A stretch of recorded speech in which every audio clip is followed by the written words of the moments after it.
Hiya, welcome back to Scundered with me, Teresa Livingstone. This is a podcast about embarrassing stories.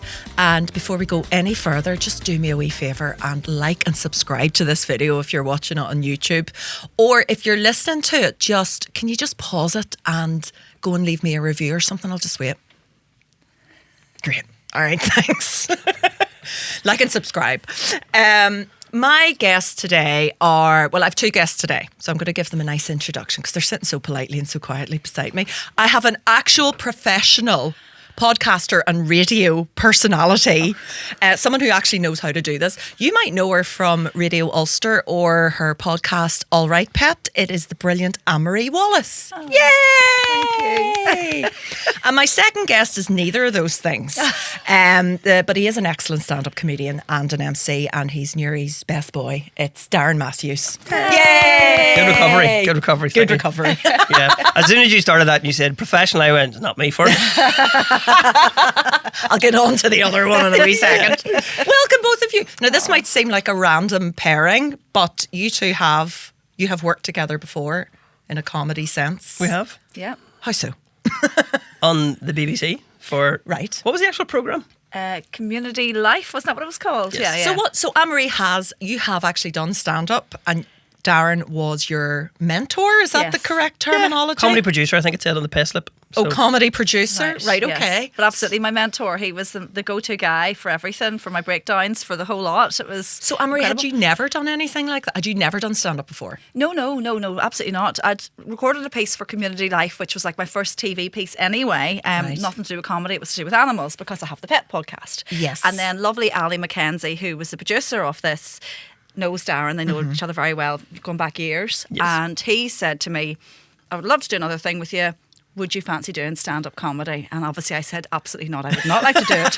But I'm going to say yes because you say yes to everything. Yes. If the opportunity comes along, you take it. Do it. Yeah, absolutely. So then obviously Darren and I met each other, and he's just, you're a delight. And he's very patient and very funny. And so he spent a lot of time talking to me about how you deal with doing stand-up. Yeah. Because there are so many elements to it. Yeah. The horror, the terror, the trying to write anything that's remotely funny. The toileting beforehand. How many times you need to go? Yes. Yeah. Anne-Marie came in with, a couple of bits and pieces ideas. We sat down, we filmed the whole bit where we just sat in one of the studios at BBC, and I went, right, tell me your ideas. Yeah. And she was nervous, she was sweating, she was panicking. I was like, God, you're perfect for this. Yes. You're one of us and you haven't done a gig. Yeah. No, you're actually quite right. You see, if you'd come in all cocky and sort of whatever, I'll just get up there and I'll wing it on the night, you would have been like, this is going to be a disaster. There is something funny though about watching people who do try that. Who do try it. Because as somebody who's doing comedy here, I just see how I go and you go, just try it. Oh God. Do you know why people do that? Because they see it on TV and film. You know the way whenever you see somebody try stand up for the first time, like they get up and they're like, I don't know, it'll just come to me. And then it does, obviously, because it's scripted. It's given everybody this really false idea that you're... Because somebody said to me, do you know what you're going to say before you get up on stage? Which is actually, that's quite a good compliment. Yeah. Because it must then seem like I'm just talking shit on stage. But the idea being you're not supposed to sound like you're reading a script out or anything like that. I think one of the best representations of an actual first stand-up comedy gig in media was, there was an episode years ago of The Fresh Prince of Bel-Air where Will's mate is a stand-up. Oh, right. And Will's like, you just get up and talk, that's easy. And he tries it. Yeah. And it goes terribly wrong. And I was like, that's what it's brilliant. like. That's maybe bang the on. one episode of The Fresh Prince of Bel-Air I haven't seen. Yeah, no, it's bang on. But so whenever you've been mentoring Anne-Marie, how long did you have before you actually had to get up and do your first gig? Was it about 6 weeks? Was it something like that? Yeah, but we were only sort of shooting every like 2 weeks. So it was like you go off and do your bit because everyone's just working right, full. It's that, the documentary's like 10 minutes long, but it's over weeks of come back in here for 20 minutes, give us a shout, we'll do a Zoom call. Yeah. And all that sort of stuff. So, but it was really fun. We shot it in McCooey's in the old cafe. Oh, did you? Oh, right, okay. Well, you can tell I haven't actually seen it, but I do. I will. I'll just add it to. Is it still on iPlayer? I don't know. Sure, let's say yes. Go and get it on iPlayer, like I should have before we actually had this conversation. But so you'd only got 6 weeks, and then how long did you have to do on stage? About 5-7 minutes, something like that. I think it was 7, and right, I think the funniest bit of the whole thing was we had the set and. I was like, this is really, really good. And then I think right before Anne-Marie, we were shooting on like the Saturday. I think maybe it was on like the Wednesday or Thursday. Did you get did you get an email or something to be like, no, keep it clean? And you're like, we we haven't written anything like that. This is cracking filth. Yeah. So they were like, because they were very conscious that what they could actually edit then to put out onto the television. How much they'd be left with Anne-Marie. Yeah. So the show is Anne-Marie says hello and then after saying goodnight. Yes. You've been lovely. Telling people just like the toilets are at the back. Yeah. Have a great night. Leanne's sausage rolls are gorgeous. Yeah. Do you know what? That is the hardest thing. Like there is something about once you're told, you probably maybe would not have sworn a lot, but you see, once you've been told not to, then it's all you can think about. Yeah. Because I actually did, right. So sorry, I'm jumping around topics here. Obviously, you work at Radio Ulster. I do. And you're a presenter there every evening. Did you used to be a producer? So would you have worked as? Yeah, go ahead. Yeah, no. So I've worked in the BBC for 23 years. I've worked there a very, very long time. So I've done a lot of jobs, mixed music, and done a lot of continuity announcing. And so my role now is presenter, producer. So I still produce as well. Yeah. All right. Because I think I remember you when I did the John Toll show like 10 years ago. Yeah. I think you were in producing. And the reason I remember this is because I'd been told, obviously, it's Radio Ulster, it's Saturday mornings, you're not allowed to swear, keep it clean. And I told a story about my dog Megan. And I just remember, I'm sure it was you. You were on the other side of the glass. And there's a part in the story when I say she liked to lie in the living room with her legs open. And I just saw you go, oh my God, you just put your hands over your face. And I was like, oh, she thinks I'm going to say something. But I remember really clearly because then afterwards I was like, I am so sorry. And you were like, no, it's fine. I just didn't know where you were going with it. Can I point out as well, from being on the radio with you, and I've done a lot of broadcasting like Vinny and Kate, one of my favourite things to do is while Vinny's driving the desk, when I used to be on the show with him, while he'd be driving his desk, I would sort of tell not a dirty joke, but something that could be probably interpreted incorrectly. Yes. And just watch him go. Did he? Just keep them on their toes. Yeah, nobody ever. There was never any emails from the producers, but I was just like, good, nobody caught me, or no one's listening back to this.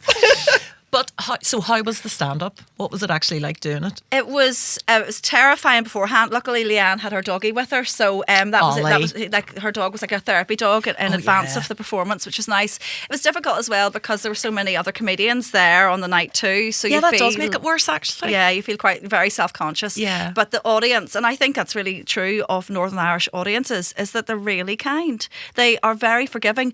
I'll tell you why I think Northern Irish audiences are kind in a second. Yeah. But they were, because Leanne had sort of said, look, don't you dare make her feel bad. This is her first performance. You be nice. And obviously terrified Leanne, so that the audience were like, absolutely, that's fine. We're going to be nice to her. So they politely laughed at the quite poor bits, and they were ambivalent at best, I would say, but they were kind. Yes. But I got through it. I remembered everything.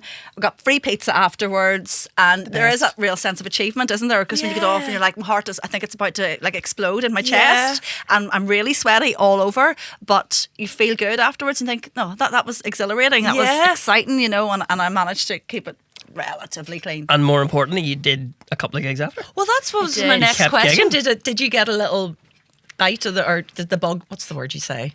Were you bitten by the bug? Yes. You wanted to do it again? 2 weeks antibiotics, what that right? Yeah. I just thought, you know what? I've done it once now. Let's keep the momentum going. Yeah. So I went to the PAV and tried there, and did the PAV a few times, and did the Sunflower a couple of times as well. Yep. Very kindly, because Darren said I could come and get a wee spot there. Yeah. And that was really fun again, surrounded by amazing comedians.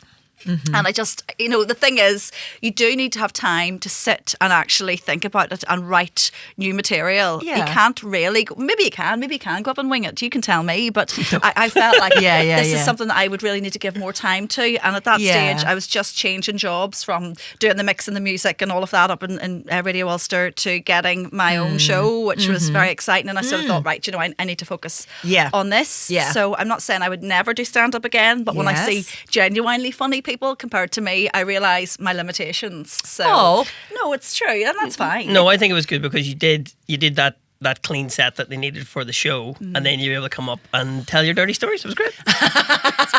We'll hear them today, either on or off the podcast. But we've already mentioned Leanne's dog, Ollie. I think it's safe to say we're all a bit dog obsessed here. Yes. Yes. Yes. You both have 2 dogs. Yes. I feel like a bit of a lightweight now because I've only got one. But to be fair, yours causes the damage of 2. Mine is worth about 10 in terms of what he's cost me.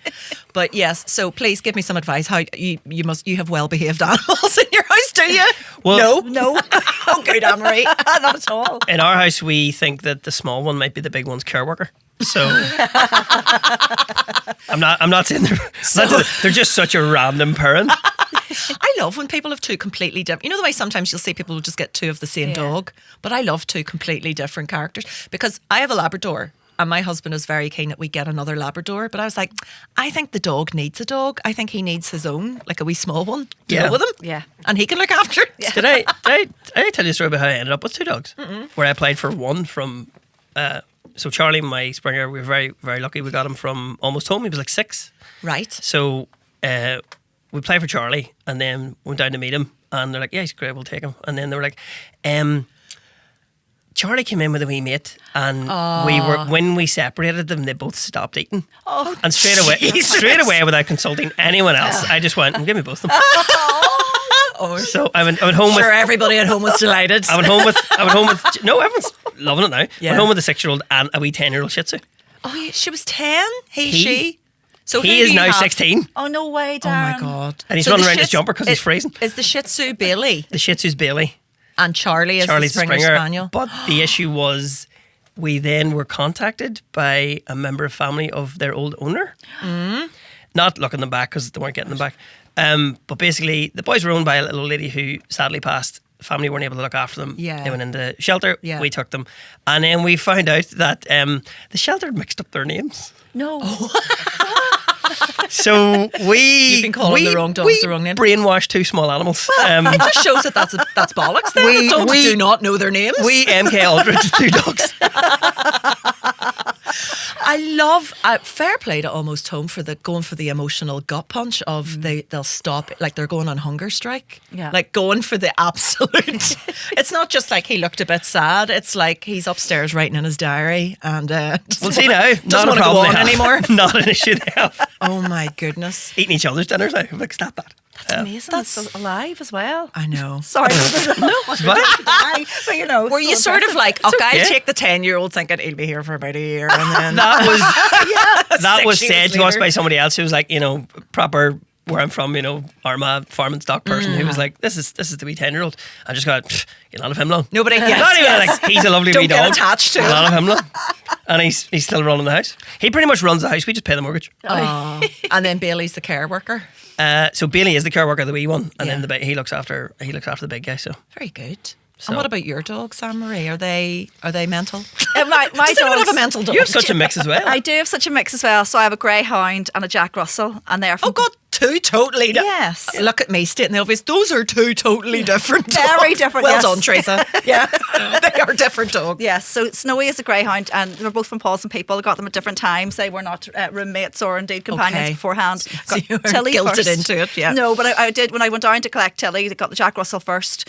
And do you know why I went and got her? Because she had 6 puppies or something, and all the puppies went. People wanted the puppies. People are mad. Puppy, puppy, puppy. I always want a puppy. The worst thing you can do is get a puppy. Get a dog that's 2, 3, 4, 5, 6. That's a much better age, right? Because you've a nightmare with puppies. Yeah. Yeah, I'll never do it again. No. Yeah. But, sorry, just got we speak out there. Yeah. But so Tilly was left, and there was this post up saying, all the babies have been adopted, just mummy left. And I was like, well, I'm taking mummy then. I'm taking mummy. She needs a spa day. Yeah, and she has been the best dog. Yeah. So just great. And then about 9 months later, my old greyhound died. Rusty, beautiful, gorgeous boy, looked like Bambi. And then I thought, right, well, I'll get another greyhound then. And so I went and got Snowy from Paws and People as well. Right. And they are the best of friends. And obviously, like the small and big, the Jack Russell has taught Snowy everything she knows. She knows now how to bark at a postman. Yes.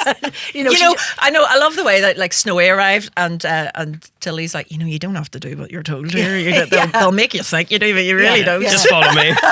You see, Fraser has found, this my husband Fraser has found these, there's this company in Scotland called Mordor Dogs, I think, and they will take your dog from birth basically and train it for like 18 months to within an inch of its life. Hear me out. They train them, Then if you buy one, which we imagine is probably thousands of pounds, they then travel anywhere in the world to come and give you this dog, and they stay for a week to integrate the dog into your house. So it's like, next dog we get will be that. Yeah. And I was like, that dog will be here for an hour. And Riley would be like, you don't have to do what you're told. Yeah. You know, you can just thousands of pounds. You've been conditioned. So follow me. I'll show you what to do. But yeah, some people will pay. So I can see why. I see why. But your two they get on together. So do they behave themselves? They are the best of friends. And look, the greyhounds are gorgeous. They are placid, sweet. Yes, I've heard this. They're meant to be brilliant pets. Really nice, very lazy. They love a wee bit of a burst of energy, a bit of a run around, and then relax and eat. And that's all they want to do. But Snowy, also a lot of greyhounds have really bad teeth. So Snowy had to get a load of teeth taken out there recently. So now her tongue's just like this. Oh, out the side of her mouth all the time, and she looks so gormless. Get her on a flight to Turkey. Massive gnashers. We hair transplant while she's there. She'll be looking great. Just in time for Christmas. 8 new teeth and a mullet. Oh, and how old is she? Snowy is 8 now. Right, okay. And Tilly is 9. So yeah, but they're going to live forever, so it's okay. Absolutely. Fine. Listen, don't even start. How old is yours? No, mine is 5. The hat stealer.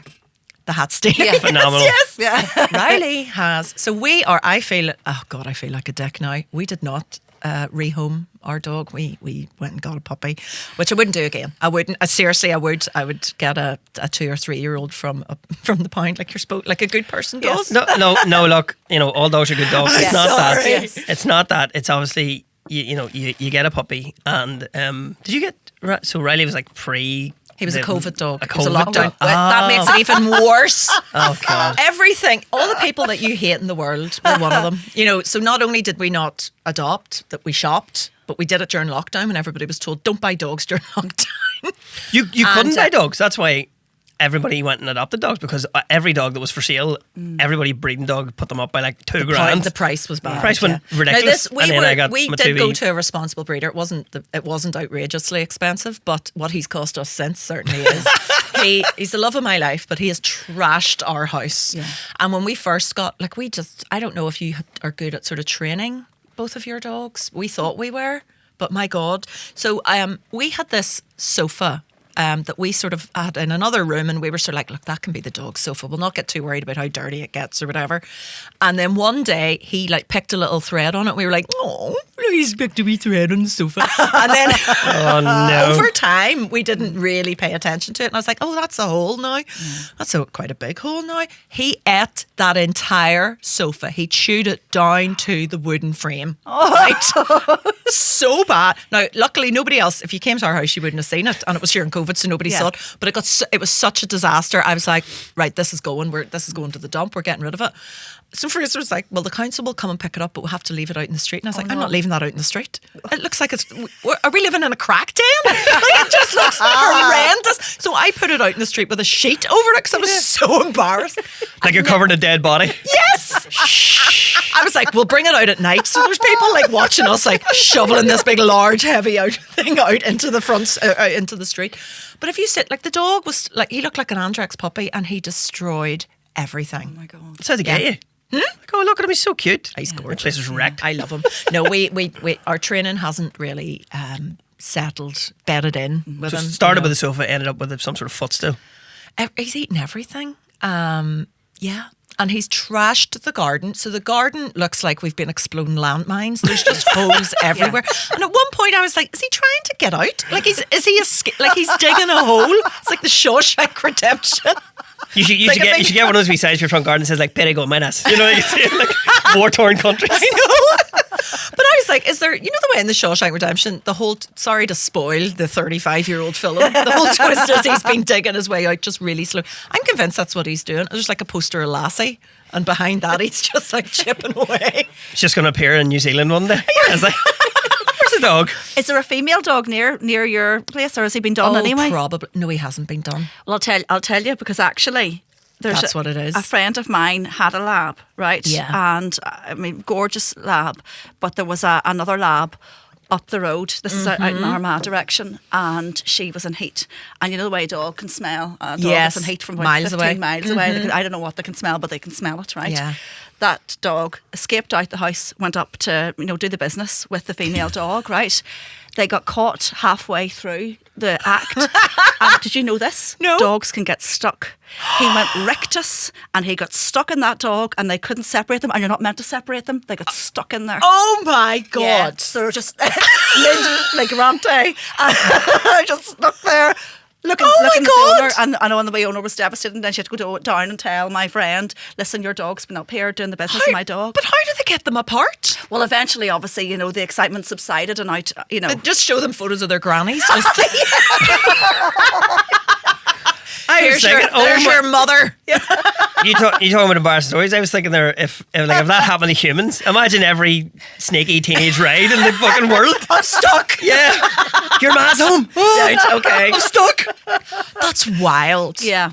We did think about, so when he was maybe about a year old, we did say to the vet, and I guess this was all still Should we during get him COVID, fixed? and we said to the vet, can we book him in? She went, he's too fat. And I was like, excuse me. Oh, I hated this vet. I think she's either retired or she's dead. I hope it's the latter. Well, both. She was so horrible and mean to us. And she said, well, he's too fat. He needs to lose a bit of weight before we do that. And I was like, he wasn't overweight. What she meant was, she did clarify, once we do that, they're more likely to put on weight because of they lose their testosterone, or you know. Right. So she's like, wait till he's a little bit older, and so we were like, all right, and that just turned into, we'll just not bother. Yeah. She never heard of the phrase puppy fat, no? I don't know. Look, and Very I judgmental. project a lot when I go to the vets. You see, any time they mention my dog's weight, I'm like, look, he's going through a lot at work at the minute, and He's comfort eating. Yeah. yeah, and I'm like, he had a good Christmas, and you know, give him time. Doesn't make him a bad person. Doesn't make him a bad person, but they're always that's the worst part of the vet visit, when they're like, just get him on the scales. I'm like, no. I react like it's me at Weight Watchers. I'm just like, no. He's in his heavy trousers. We'll come back next week when we've He's been lead line moved. shoes. Leave him alone. Well, yes. But anyway, no. So so you never had to take your dogs to like dog trainers, or you just? I did, because Charlie the Springer used to. It was like he was trying to row a boat. If you'd put his, you know, we were like, Lead's not going to do this, guy. He's going to need the harness. Put the harness on him, and he would just like drag you down the road. Oh so yeah. booked him in for some, you know, basically some lessons about how to walk, because he was a bit older. So like, can you teach the old dog new tricks? Yes. Got there, and the dog trainer basically, you know, did the whole thing. She was like, lead up, hold it loose, blah blah blah, and she walked him about 50 feet, and she went, he knows how to do this. I was like, you mean he's doing this on purpose? Booked in for like 6 weeks on this course, like £100, and he was like, he knows how to do this. And I was like, I'm choosing to not do what I want, to not do what you I want. was like, you bollocks.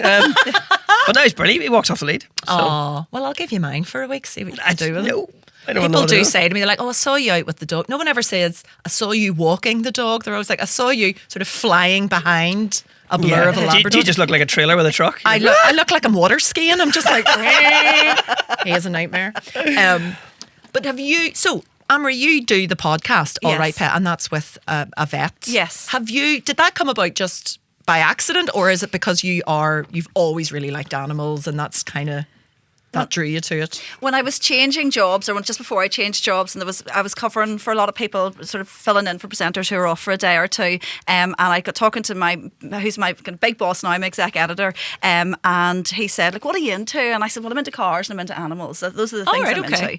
And he said, you know what, I'd love to make a pet podcast. I'd love that. Try and find a vet, you know, maybe nobody from Northern Ireland, you know, make it a bit more, not international, but less parochial, you know, just make it a bit more exotic, right? Yeah. So I thought, that's our version of exotic. Yes. Just nobody going, all right. Yes, exactly. So somebody either from England, Scotland, or Wales. Yeah, right? yeah. Oh, add a bit of glamour to it. Yeah, glamour. So what I did is I went into Google and I looked up hot vets in Northern Ireland, right? And luckily, Rob Adams came up first. Okay. And I phoned up his veterinary surgery that he worked at the time, and I said, do you have a vet that's either from England, Scotland, or Wales? And the other guy that worked there was like called Aidan and looked really Northern Irish, so I knew he did. This is a podcast as well. It's not like even like people can see them. You're like, I have to look at him, so we better be good looking. I know. Yeah. And there was no stipulation that he had to be hot, by the way. I just I decided understand that was you, yes. all me. If I have to go to work, I'm not going to meet up with Desi from Monaghan. Some butter. Yeah. And he did. He rang me. I left my number and he rang me back the next day. And I said, look, this is the premise. Would you like to try and make a pilot for a podcast? And he was like, sure. But unbeknownst to me, he had Googled me. So my name is Anne-Marie Wallace. Yeah. But Greg Wallace's wife is named Anne-Marie. So he thought it was Greg Wallace's wife. Jesus Christ. He's like, I understand you're looking for some distractions at the minute. And she's gorgeous because she's Italian. So he was obviously thinking, oh, I'm going to get to work with this hot Italian woman. Yeah. And then he sees me and he's like, oh. But I don't think so, but for you know God's what? sake. He was the best find. Rob, we've become friends now. He is amazing. He is a specialist vet. He's an orthopaedic surgeon. So he wasn't even just a first opinion practice vet. He is a specialist. You know, any dog that needs like a hip replacement or anything like that, he's the guy to go to. So it was just, I was really lucky. And his wife, Julie, who is gorgeous, just such a nice girl, she is a cardiologist. She's a veterinary cardiologist. So any wee heart issues, she would deal with those with pets. So it was just amazing to get that depth of knowledge from both of them. You know, so that was whatever year that was, 2022, and we're on series 6 of it now. Amazing. I know, and it's been so much fun, and we've obviously expanded beyond cats and dogs, and you know, we've been to see polar bears and all sorts of things. Yeah, and like horses. And I guess they don't get to see that in the clinic as much as they probably would like to. No. Yeah. Well, I mean, as you say, when you want something a bit more exotic. Yes. So the first thing was obviously my inner culture when you said him and the wife are vets. My inner culture just went, but they've some size of a house. Yeah, exactly. And then the second one was because you want to do something a bit more exotic, because otherwise it's just going to be a full series of, as I said, Daisy from Monaghan with his hand a cow. Yeah. She's having trouble getting the calf out, so we're short that shot her. Get the witch. Yeah. That's racehorses, Emery. Oh my goodness. No, that's I don't know if there are any other podcasts around. I think it's a really good. It's a good niche because it's how I define if somebody is a good person or not. If they like animals, like genuinely, I'm like, I even say it on stage. I'll be like, do we have any dog owners in? And if there's a couple of people inside, this is a normal audience. If there's none in the room, I'm like, I'm dead. Yeah. I am dead. This is cat people, and I'm dead. Do you have anything? Is it a preference of people who like dogs or cats, or just people who like animals? I think animals. I think if you're a bit like, nah, I'm not. You know, there's something wrong with you. Yeah. Because you don't have to own them, but just if you. I don't mind that. If people own cats or dogs or whatever, because that's, you know, your very traditional kind of pet. But if somebody's just like, yeah, have a couple of cats, I don't really like dogs, I'm like, what the fuck's your problem? I know. What, they're too needy? Is that what you just, they're too nice? Imagine coming home every day and having something that loves you unconditionally. Yeah. What a bastard. Did you always have dogs? We're talking nothing about dogs here, but did you always have dogs? Like when you were kids as well? Did you have growing up pets? Pet dogs, yeah. Yep. Oh, you're so lucky. So we had. Did you not, Anne-Marie? No. Not allowed. No, my dad loved animals. So it was my sister. My dad brought up my sister and myself. So he worked all the time. And he just said, "Look, we just can't have pets." He would have loved to have had dogs. Yeah. He adored animals as well. Yeah. So I used to befriend all the animals in the street because it was in the time, you know, whenever all the dogs had the white poos. Do you remember those the 1970s white poos? And dogs were. What were we feeding them? I know. I don't know. Arsenic. I know. It was weird. Yeah. Yes. No, white poo is just poo that hasn't been lifted. By so that's. I love the now way you have to lift your dog. You were treating that like it was magical. Like there's been a white poo here. A friend is nearby. I'm sure I touched it. I know I definitely touched it as a child. I'm sure I did. It's well, we had that whole thing where, I mean, dogs back in the day, you would have treated them like cats. Late 80s, early 90s, you would have owned a dog, but it would have no collar, and it would out when you were leaving for work and come back. I know. Because we lived in an estate, but it was beside fields. So the dog would bugger off and away, and it's eventually come back. Like, it was so wrong. This was in the 80s. Our first dog was Benji, and here come all my passwords. So here, my first dog was Benji. What street was I living on? Exclamation point. Benji, 1, 2, 3. Yeah. But he was like a border collie. This is us living in the city centre, right? Probably got walked maybe once a day if he was lucky. It's no wonder he tore the house apart. But he would have been outside the entire time. I don't ever remember. Like, see now, I'm practically like doing my dog's nails. I'm like, you all right? Just up beside me. Are you comfy? Fraser, move over. The dog needs more room. You know. Yeah. Whereas that dog was hardly ever inside. No, on a chain, on a rope, or whatever it was. Yeah. And you're just like, that's just where the dog lives. Oh no, we didn't have. There was no chains or ropes. Just our outside. Dog would have just wandered about. So when I was really young, really weirdly, we shouldn't have let my dad name the dogs because obviously it wasn't like nowadays where people care about their children's input. He was just like, that's your dog, this is what it's called. And we were like, what? Oh God, what was it? Was it something really... Well, we had a dog called Tiger. Tiger's a cat's name. God, I thought you were going to say, because there are some dogs, there were some we dog had one with names. We had one with that was a bit racist when he called it. So, yeah. Yeah. That's what I thought you were going to say. It was a different time. It was a different time. We've all moved on. But Tiger... should I say? I'm not going to say what it is. I think we know what you mean, yeah. It's fine. We also had a wee dog, which was a wee mongrel, who normally they live forever. If you're ever stuck, get some sort of dogs that of mixed breed. They're brilliant. And she was called Sheila. Oh, amazing. And she was called Sheila because Dad named her after an aunt of his that he wasn't keen on, and he called her Sheila because she was a wee bitch as well. This is my father explaining this to the children. I do give off. I'm sort of messing around on stage when I talk about dogs with human names, but Sheila's a great one. I got Charlie, Charlie, I didn't pick his name. Yeah, but I have, and I will go into my material now, but because our childhood dog, the one after Benji, was Megan, and I've loads of material I used to do on stage about, obviously, the name Megan, but I've forgotten where I was going with that. What were we just saying? Your own material? Oh, I'm not. My brain has even just intervened and gone, you're not telling that story again. There was something else about a human name and I've forgotten.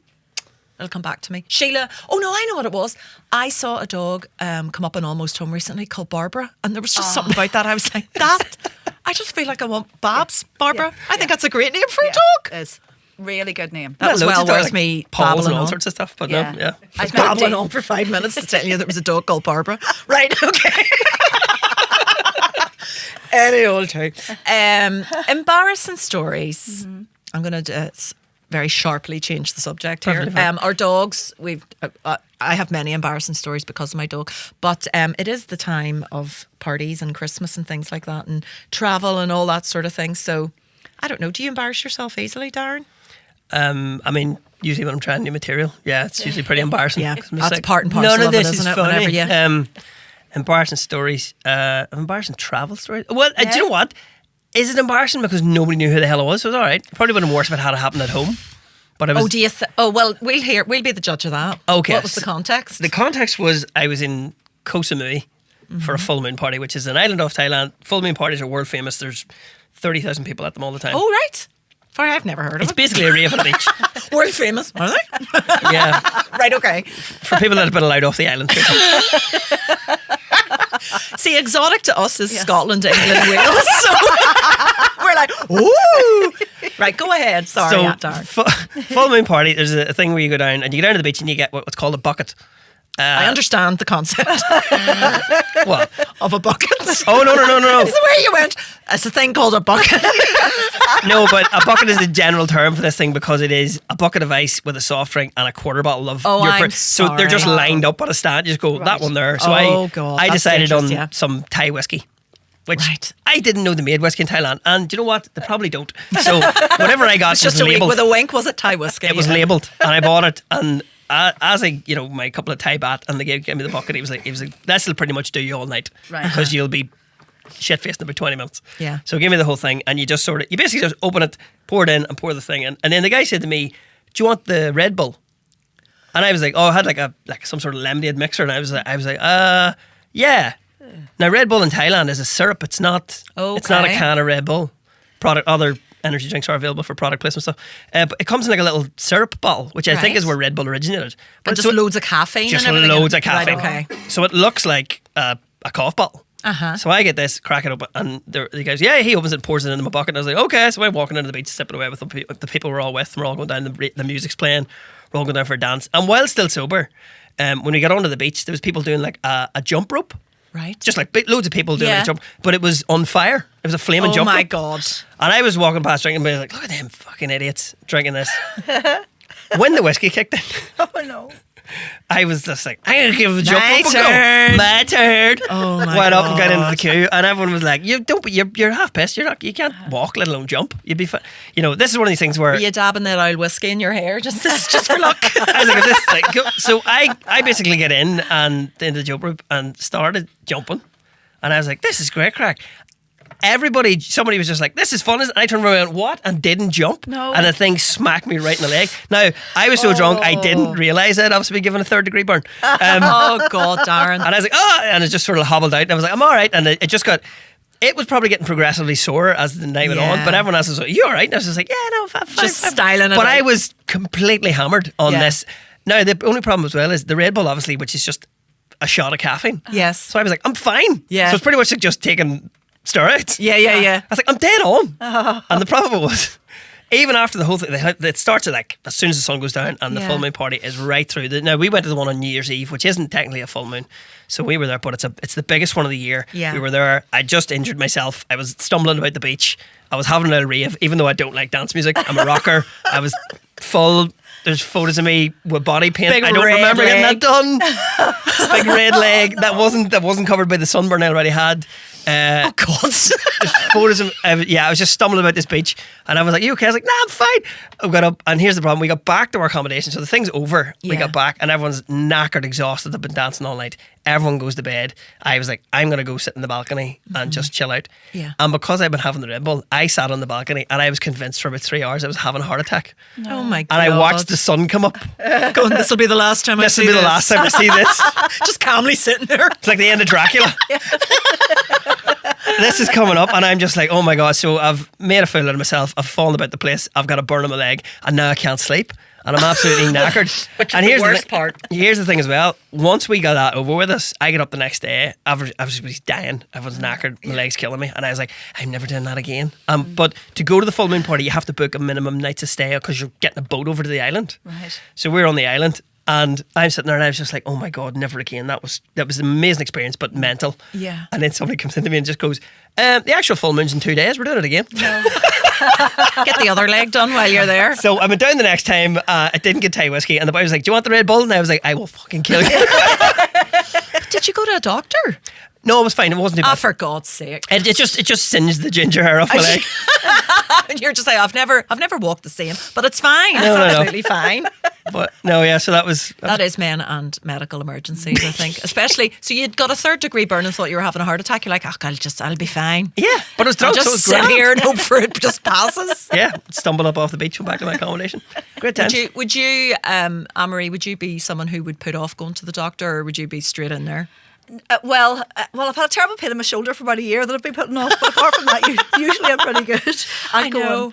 But I used to have a real tendency to get food poisoning. So it's a whole long story. If things were undercooked and I didn't know they were undercooked and I ate them, I'd end up getting food poisoning. Yeah, but that's right? not how it your works. tendency. Yeah. That is. The way you were like, wait till you hear what I'm food like. hygiene. No. When I eat raw chicken, I get sick. No. Unlike Yeah, I had a kebab off the throw one time. I was I fine. have this real tendency. I'm just very sensitive. No, sometimes in dodgy establishments, they will sort of flash fry things or cook them quickly, then leave them, they'll start cooling down, and then they'll recook them again. it. And you don't know that this process has happened. That's what I mean. And Yes. if you've got a sturdy, nice stomach, it'll be fine and you'll be able to cope. You might, at best or worst, you'll have a soft stool and you'll carry on, right? However, for some reason, since I was about 18, when I had my first bout of food poisoning, if something has been undercooked that I haven't realised has been undercooked as opposed to eating raw things, I will get sick. And you'll always go, Just to clarify, I'm not Yeah. a When you say fool. soft stool, do you mean somewhere to sit down when you're feeling well? Yes, with a cushion on, cool. double That's cushion. fine. God love, yeah. So I am prone to food poison, and when it comes hard, right? Yeah.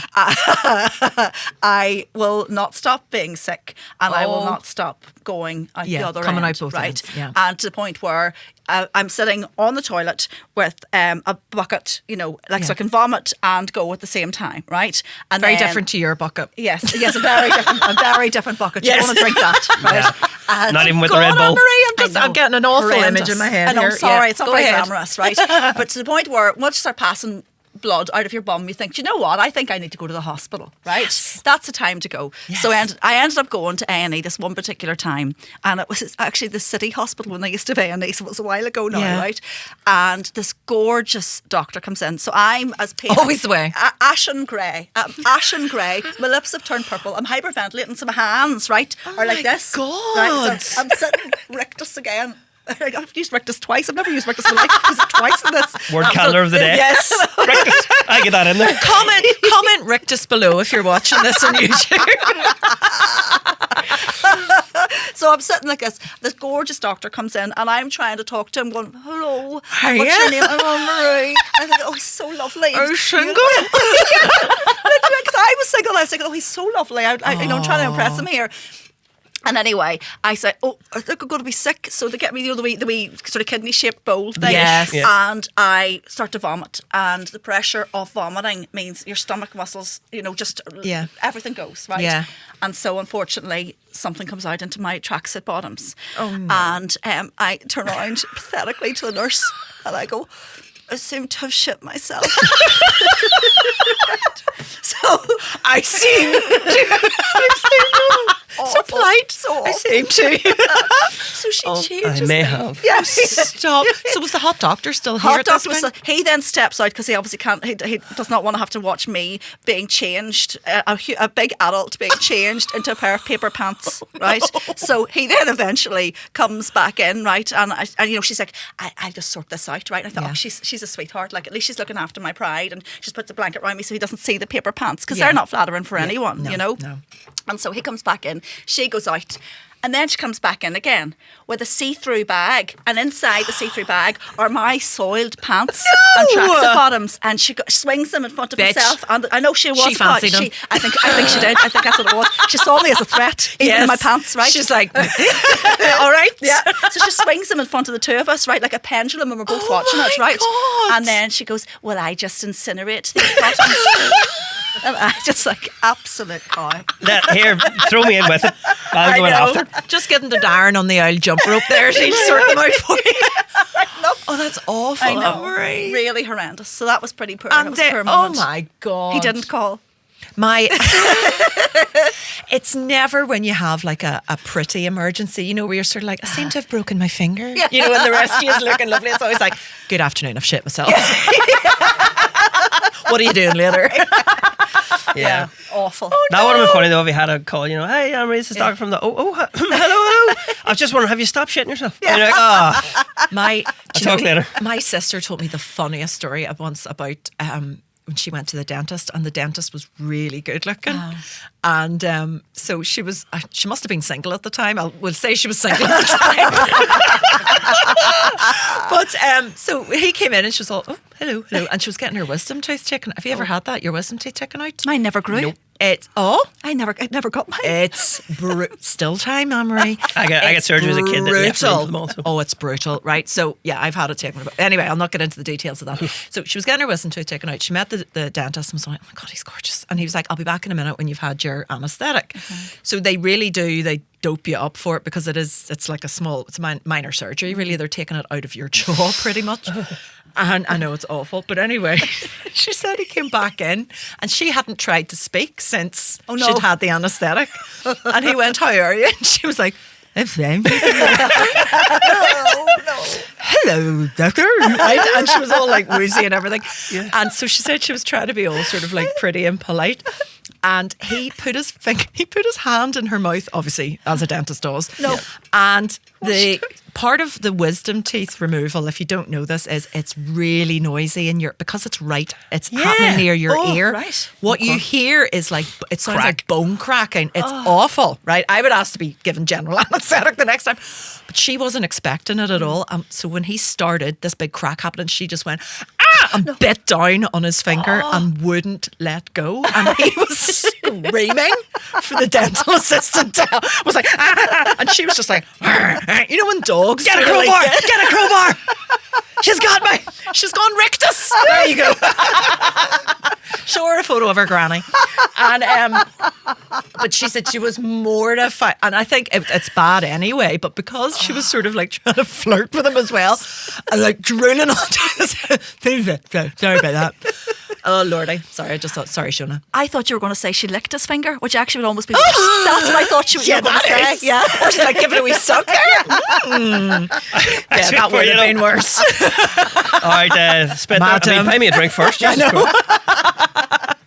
Oh, doctor emergencies. I'm doing a bit of material about that at the minute, actually, about a hot, and it's always the good looking doctors whenever, like if they have to examine you and you're like, could I have an older woman do this, please? Yes. I have not shaved my legs. It's kind of a big razor for yeah.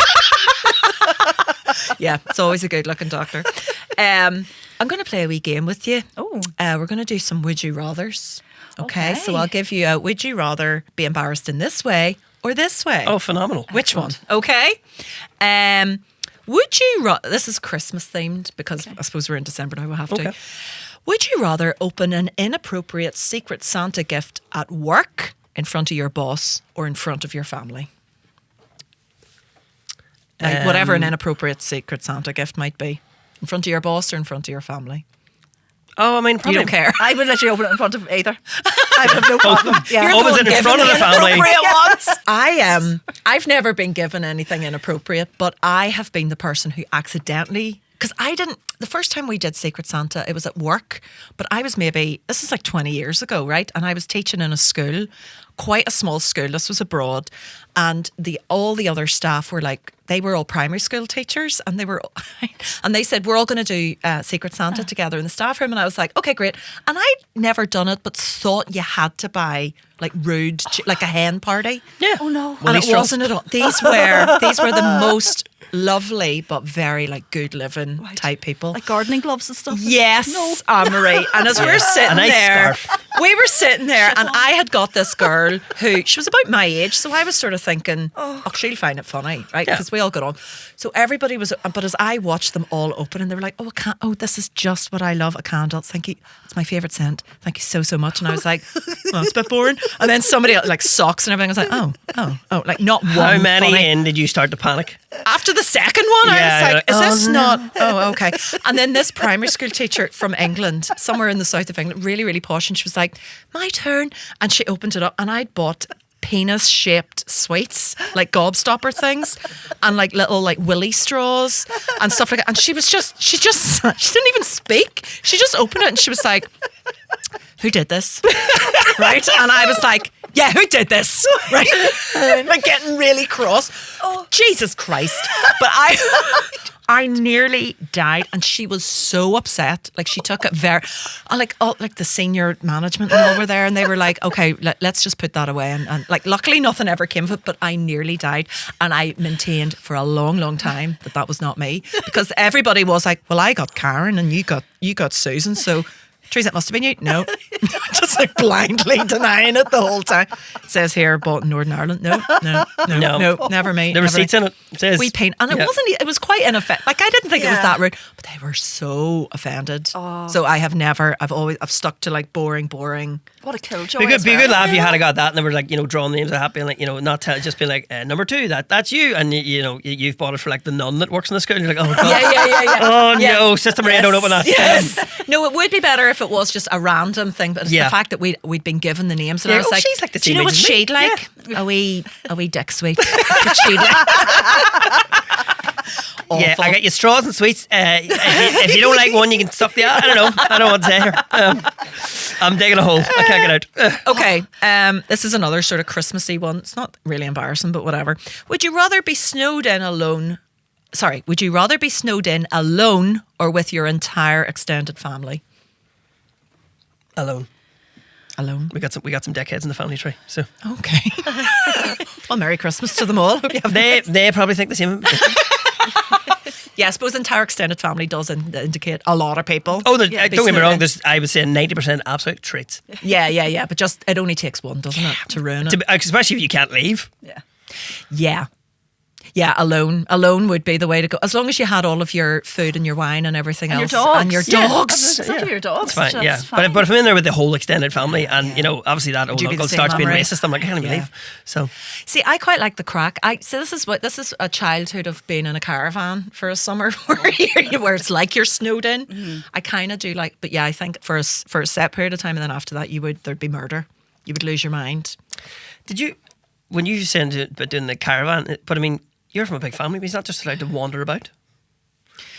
Not we as were, much we as were you would free think. range children. Yeah, no. We did wander about, but we spent a lot of time. Like when I say we went caravanning, we spent most of our time travelling to the caravan site. My dad would be driving us down like hundreds of miles a day, and we'd just be like, so we were in a site. in France. All right. I was thinking like we were quite middle. We were quite middle. I was going to say, it's dripping out of your hair. France. We were in France. It was awful. Awful. The first foreign holiday I got to was we went to Torremolinos when I was like 11. Oh wow. And we could only afford to do that because we left the 2 older boys at home. We could only take 2 children. I'm the like, 2 older boys were like, we'll have a house party, fuck off. It was terrible, terrible hard times back then. We were in France. Ours was Killybegs in Donegal. Well, we went to Donegal as well. A fishing port. But yeah, a lot of confined spaces. But there was a Christmas, we weren't snowed in. This was down with my in-laws. It was the year, remember when Alexas were, what do you call them? Not Alexas, the oh my God, the Echo. Yes. Do you know what I mean? The Amazon Echo thing, right? Course, yeah. That was like the Christmas present everybody was giving everybody that year. So we got, I think it was Fraser's dad, this Amazon Echo. And we spent the entire of Christmas Day. There was no TV turned on. That was just 4 of his relatives and me. While Fraser was like, I'm going to just go upstairs for a minute. And I sat in a room with them for nearly 4 hours while they just took it in turns to go, Alexa, what's the capital of Germany? You go. Alexa, what's the river that runs through Belfast? And I was like, oh, this is fun. And they were like, no, you do one. I was like, no, I don't want to. 4 hours. Because I also know the answer to all of these questions. Things like, why didn't you just ask me? Alexa, what's the weather like in Belfast? Like, we're here. Yeah. We're here. Alexa, kill me. Like, Alexa, kill me now. Yeah. That felt like being snowed in for an eternity. Yeah. God love them all. Alexa, will it work if I put my head in an electric oven? How quick does death come? Whenever. Can I Sylvia Plath this? Oh, dearie me. Yes. Is that the end of the on that light note. I know, no, there was another one, but it's not. It's quite unpleasant. Sure, I'll ask you anyway. Would you rather fart every time you lift something or burp every time you answer the phone? Oh, the burp, sure, that's easy. Oh, that's an easy one. Aye. Hold the phone away from your face. Yeah. Oh, will you stop thinking of workarounds? I mean, Still going for the burp. still go for the burp. Really? Well, you can control that because if you only answer on the phone, you could just choose never to answer the phone again. Oh, that's true. So, I mean, it's a far. Or you could keep your mouth closed. I suppose you could just do the way. Oh, Yeah. swallow it. But Or it hurts you. Yeah, Ow. no, Yeah. you'd eventually, obviously, your stomach would eventually expand. explode. Aye, And then you'd be yeah, back in with a hot doctor. Neighbour. I think I do both anyway. I think I probably do fart every time I lift something. It's getting ridiculous at this point. Lovely. How lovely, Teresa. Thank you for sharing. Yes. Anyway, what gigs have you got coming up soon, Darren? Any? Sorry to throw that at you. No, it's out of fine. nowhere. I have a bunch of stuff over Christmas. Myself and good buddy McCooey, we're doing a cool one down in Warren Point over Christmas in the Whistledown Hotel. So we tend to do like bigger shows around Christmas time. So that's our one this year. You two are you're sort of like the Live Aid of the comedy scene, aren't you? You're always putting on big events, but it's brilliant. You got recognised by wasn't Newry and Down and Mourne Council? Yeah, Didn't we they got give you like a recognition for. I should point out as well that I think they tried to give that to McCooey and she was like, I'll only do it if Darren does it, which was very sweet. Because normally she'd throw me under the bus. So it was. But what was that for? It was like a recognition of basically of the arts. Because what else? I was just like, Jesus, the area. Jesus, Newry, come on, try harder. If you're two of us doing dick jokes. But it's usually a really if it is a gig that either one of you is running, especially when it's down in Newry at the minute, they're always brilliant. Like it's going to be a really good. You're only saying that because we let you use a grand piano. No, I'm not saying. No, Teresa had a grand piano. I did get to play at the Newry Town Hall, and we were like, "This is amazing." And then when I went out to do it, I was like, "This is literally half the stage." It was not a great idea. Wasn't a great idea. No, this was Newry Town Hall, and I wasn't insistent. That just happened to be on stage when I arrived, and then you just went, "Do you want to use that instead of your piano?" I was like, "Yeah," but it did wreck it for everybody. There was no room on the stage, basically, for everyone else. But Teresa's like, "I am the headline. Move." It is. It's Don't difficult. you lean on that piano? It's actually quite difficult because I'm not used to. God, I would love to play a grand piano every time, but I'm not used to being on stage with the sound coming right at me from the piano and not it just so it threw me a wee bit. Wasn't my best night, but anyway, thanks for letting me. I thought it was a great night. I thought it was a great night. I thought it would have been funny because obviously we did like a slow sound check, or just like just make sure you're all good, everybody's comfortable, we get you a monitor, all good. I thought it would have been funny because obviously it's just like obviously a council-owned piano. Yeah. So I'm surprised it was in tune. Yes. Like, middle C, rack voice. No. Yeah, it's not even there. The wee hammer just goes. Missing. His strings broke. So but no, you, that was cool. You also did a massive big fundraiser for Tiny Life in the Black Box. Yeah, that was cool. We raised about 3,700. Amazing. Between donations in buckets and ticket sales. So it was cool. And everybody who showed up was very nice and did it all for free. Oh, brilliant. So it was cool. We did that, and we did a Sunflower Comedy Club. We've done a couple of fundraisers this year. We did a really cool one for the nurses up in the neonatal intensive care unit, because you can donate to them, and basically because God love them, they all do 12, 13-hour days. Yeah. So they can use that wee fund where they might have a wee coffee in the morning, or if you're doing a night shift, you get a wee Chinese. That's amazing. So we were just nice. Absolutely, go nuts, you kids. can actually donate straight to and it goes to them as opposed to this will go to the trust. Yeah. In other words, no. They do that brilliant. Where there's a specific thing for them. So and then the Tiny Life thing, they're just running incredible things all around the country. So it's very, very cool. That's great. Brilliant. You're a good man. I've not done any charity recently. It's karmic. I'm just trying to for all the past sins. I'm just trying to. Yes. Well, we're doing Are you in Newry tomorrow night? No. Oh no, that's Leanne. Oh, sorry. Right, never mind. I was going to say I'm doing a gig in Newry tomorrow, but it's the other ginger. Yeah. It's the other ginger in Newry. No, it's the business. It's the Newry business thing. The Chamber big charity thing. yes. The Chamber of Commerce. Yeah, it's charity. I'm not getting paid. So That's okay. I think, did I do that? Oh no, I did that one last time. I died so hard. So do you know what though? The only laugh I got was I made fun of the mayor. They're not called the mayor anymore. They're the chairman of the council or something. Oh, good. Okay. World's gone woke, lads. So that to look forward to. Because Yeah. I didn't realise until yesterday. I just saw the banner for it, and Brian Kennedy is performing at it as well. Ooh. So I do have a bit of material where I reference Brian Kennedy. So I was like, I'll be taking that out. Oh, see if he brings his grand piano. Yeah, no. Can I use that, Brian? Is that all right? Can I use your Steinway, please? Oh, well, thank you both so much for doing the podcast. Where can we find All Right Pet? You can just search for it on BBC Sounds or wherever you find your podcasts. Brilliant. And I'm on air 6 to 7:30 Monday to Thursday on Radio Ulster. Yay! Tune in, Tamara. We know a real radio person. Yay! Right, thank you both so much, and thank you for listening.